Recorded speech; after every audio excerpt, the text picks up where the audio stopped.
Wassalatu wassalamu ala asrafil anbiya'i wa ala alihi wa sahbihi ajma'in.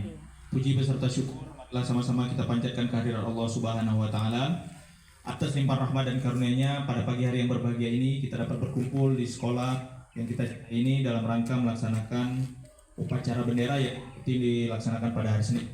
Selawat berangkaikan salam tak lupa kita sanjung sajikan Nabi besar Muhammad SAW beserta para keluarga dan sahabat beliau sekalian, kiranya di yaumil akhir kelak kita mendapatkan syafaatnya. Amin ya rabbal alamin.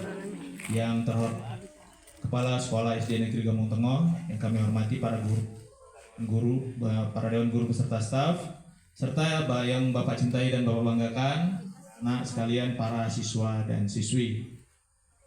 Sebelumnya kami ucapkan terima kasih kepada Ibu Kepala Sekolah karena telah mengizinkan kami dan untuk menjadi pembina acara pada hari Senin ini.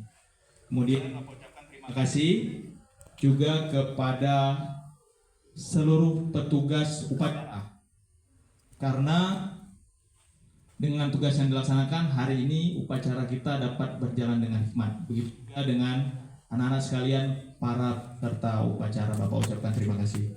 Anak-anak sekalian, ada beberapa hal yang ingin Bapak sampaikan dalam kesempatan yang berbahagia ini. Yang pertama terkait banyaknya kejadian bullying yang terjadi di lingkungan pelajar. Nah, anak tahu itu bullying? Sudah sering dengar bullying? Ya, bullying sudah sering dengar, tapi kejadiannya terus berulang. Salah satu contohnya bullying mengejek teman, kemudian meminta duit teman dengan paksa, ya. Kemudian ada yang mendorong-dorong temannya, ada yang bahkan memukul temannya. Korbannya sudah sangat banyak. Akibat bullying, korbannya ada yang luka-luka, ada yang lukanya permanen.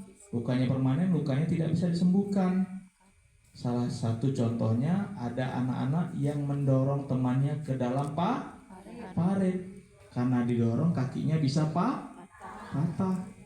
Kemudian ada kejadian juga anak sekolah mendorong temannya ke dalam kolam. Ternyata di dalam kolam ada kabel, ada listriknya. Kemudian tersetrum, akibatnya meninggal dunia. Kemudian ada juga yang mengejek-ngejek temannya. Karena sering diejek, temannya jadi malu untuk ke sekolah, sehingga temannya sakit dan tidak mau ke sekolah.